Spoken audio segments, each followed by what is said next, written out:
when you're down, you get like negative confirmation bias, and you see everything small and large that affirms to you the negative thoughts that you're having about yourself, about others, about life.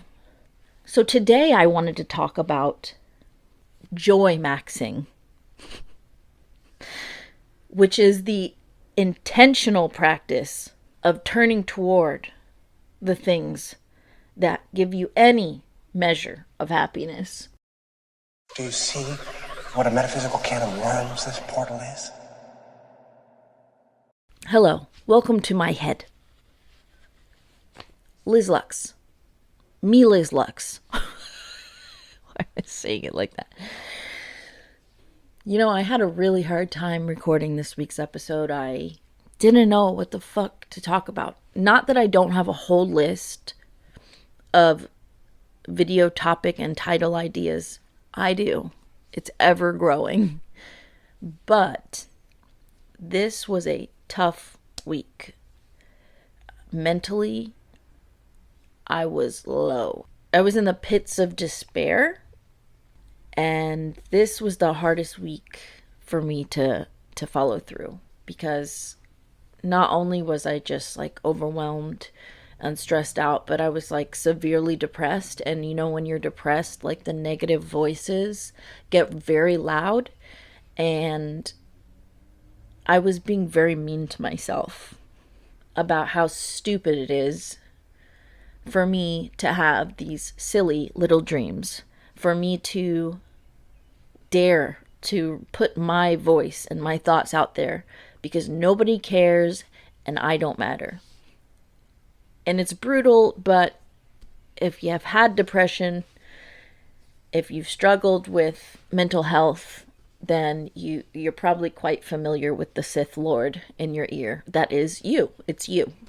And it's speaking to you constantly.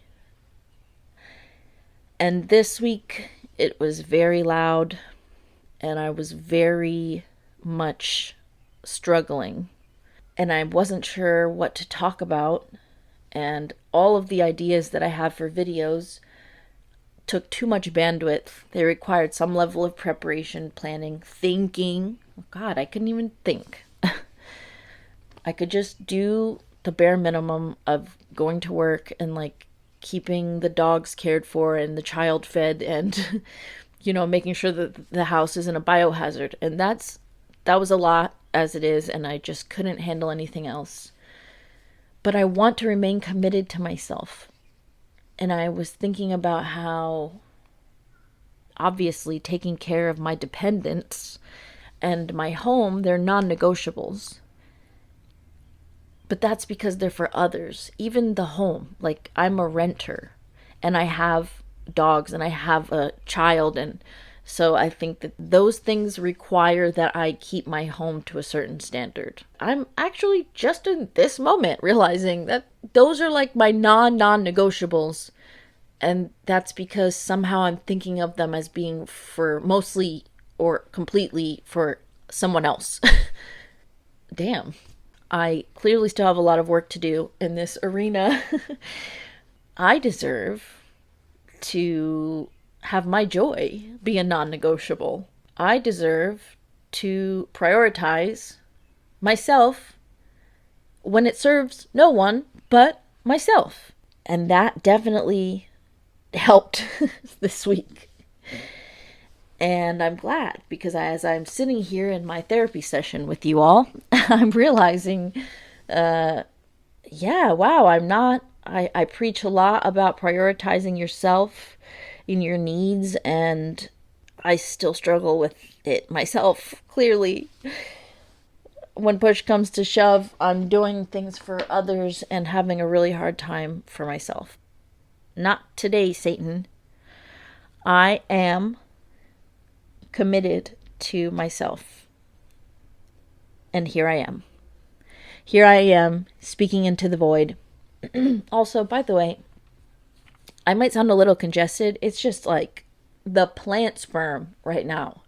It's everywhere Oh, my eyeballs they feel like they're being sandblasted with ragweed when I'm on my bike. So yes, getting sad and depressed and down or angry, all of those things are valid when bad things happen to you. You just don't want to get parked there and stuck there. And it's easy to do because it becomes like a negative feedback loop, right? When you're down, you get like negative confirmation bias and you see everything small and large that affirms to you the negative thoughts that you're having about yourself, about others, about life. So today I wanted to talk about Joymaxxing, which is the intentional practice of turning toward the things that give you any measure of happiness, pleasure, glimmers of hope, a little spark of excitement. And I'm talking sometimes you're swimming through sadness soup and it's hard to feel anything because let's face it, when we are overwhelmed, when we are traumatized, when we're going through it, when we have gone through it and our nervous systems are still holding on to things, something that our brains do to protect us is to dissociate and go numb. And it's actually like a really amazing thing that our brains do to protect us. At times, it's the only thing that will help me to coast through. However, I realize that's also what feeds the negative feedback loop. Because if you're dissociated and you're feeling and seeing everything as terrible, despairing, dark, heavy, and then you're in this pit because it's too painful and overwhelming to be present, it's easy to just keep coasting in that direction. An object in motion tends to stay in motion, but in your head. In your head, you're already in a dark place and you're dissociating, so you're limiting the stimuli that gets through to you. There's less likelihood of something interrupting the spiral. Joymaxxing, whimsy maxing, play maxing, hope maxing is training yourself to notice when you're having that little inkling of cheerfulness, excitement, interest, a little blip. That's all you need. You notice it and you pour your awareness fully into it, as fully as you can, even if it's just for 30 seconds. And I'm talking, this can be anything, okay? Like you see something sparkly and you get that little feeling that happens when you see something that you find beautiful, something shiny rock. Notice that. And it does take some training, some psychological calisthenics, if you will. These aren't well-worn pathways for most of us. We have to teach ourselves to become aware of things that we're used to numbing away from, that we're not prioritizing. So it just gets filed away into the background. Look for the things, the glimmers, the little tiny sparks. And when you notice it happening, give yourself to it. Feel that feeling of magic, of wonder, of curiosity. I have prisms hanging on my window. And sometimes it's like the sun is going down and it hits those prisms and there's just rainbows shooting all over my room like I'm in a motherfucking Lisa Frank sticker book. That is exciting. I don't want to dampen that. I don't want to tamp down my excitement and joy because, this isn't special enough for me to get excited about. Oh, I'm not going to get excited about a pigeon. No, that's where you're wrong. I am going to get excited about a pigeon, and I do get excited about a pigeon. Pigeons are fucking cool. They're ubiquitous here in the city, and people hate on them or just completely ignore them. But they're like little winged Labrador rights. They have that band around their neck that's like this iridescent, beautiful color. They're little coo coo coo coo coo coo. Nope, that's not what they sound like at all. They're sweet little voices. Pigeons are amazing, and it's okay to get excited about everyday things that we usually ignore. And I think that we tend to tell ourselves that we're not supposed to. And we're not doing that anymore. Because in this day and age, we need to cling to every little bit of happiness like it is a life raft. Because it is. Train yourself to make a mountain out of a molehill in a good way. You know, when you're stressed out and spread too thin and pissed off, and then the littlest, most inconsequential things just seem like such a big deal. They make you feel such a strong reaction. It's like the opposite side of that same coin. It's just so natural to feel pissed off when you stub your toe. Actually, that is pretty horrible. Bad example. To feel pissed off when you can't find your keys for a couple of minutes, right? To let that like throw your whole day off. It's because we're used to doing that. That's how we've oriented ourselves.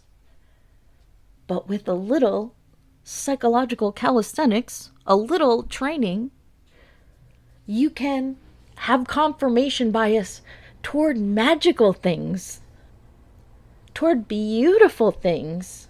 You'll look around and you'll see things that affirm the belief that you have instilled in yourself that, oh, things are always working out for me.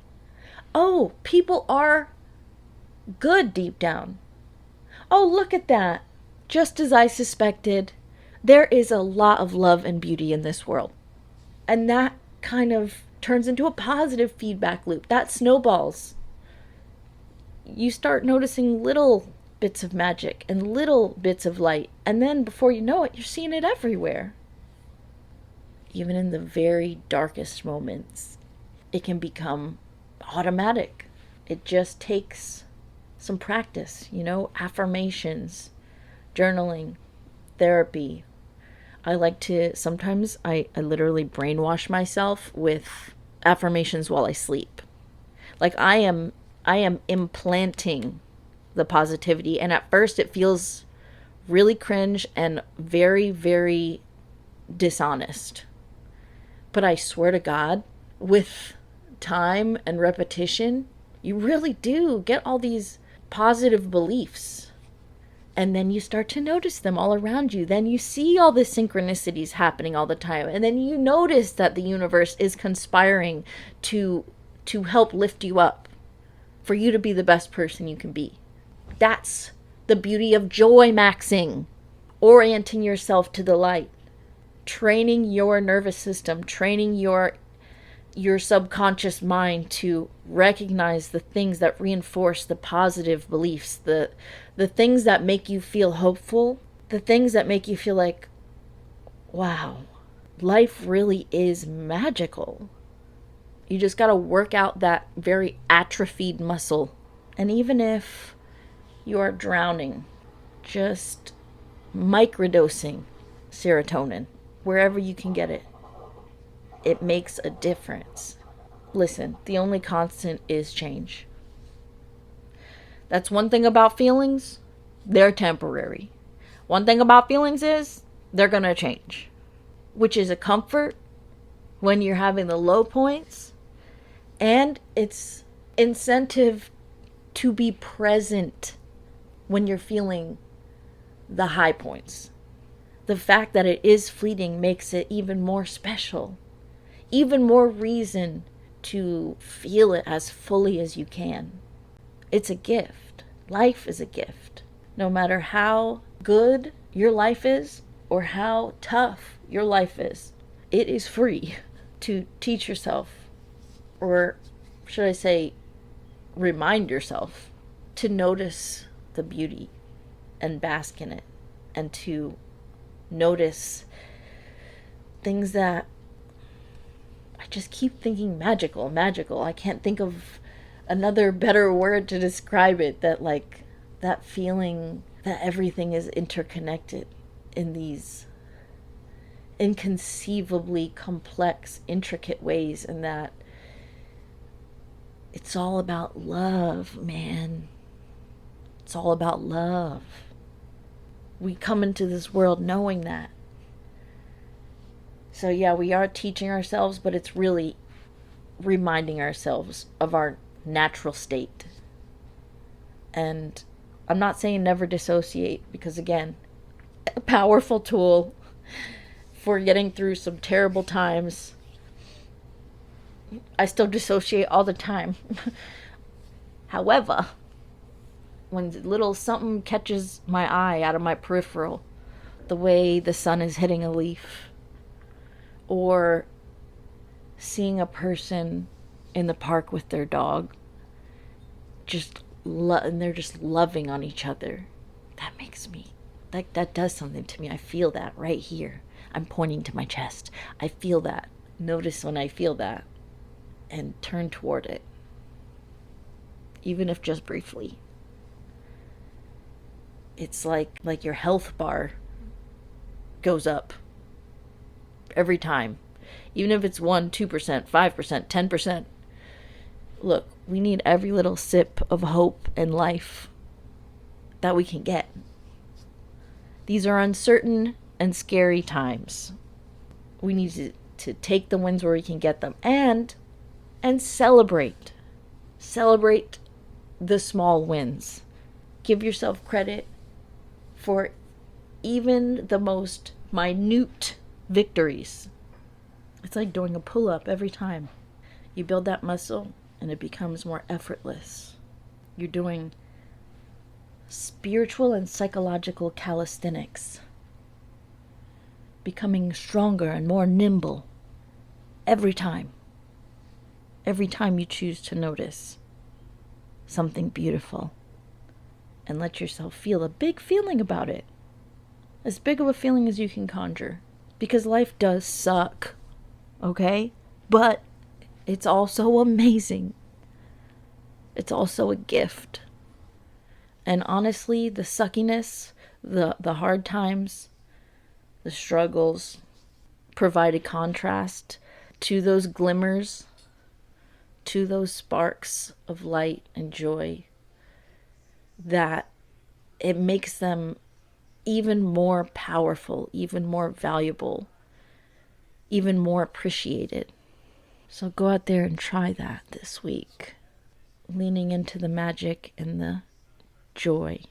You have permission to prioritize your own joy. I grant it to you now. Reporting live and direct from inside the struggle, this is Lux. Describe your perfect date. April 25th! We did it. Enjoy the movie. Woo! That, Cheryl? Describe your perfect date. It's a tough one. I'd have to say April 25th. It's not too hot, not too cold, and all you need is a light jacket. Woo! Yeah! This is a work of art. Oh, wow. The sizzle.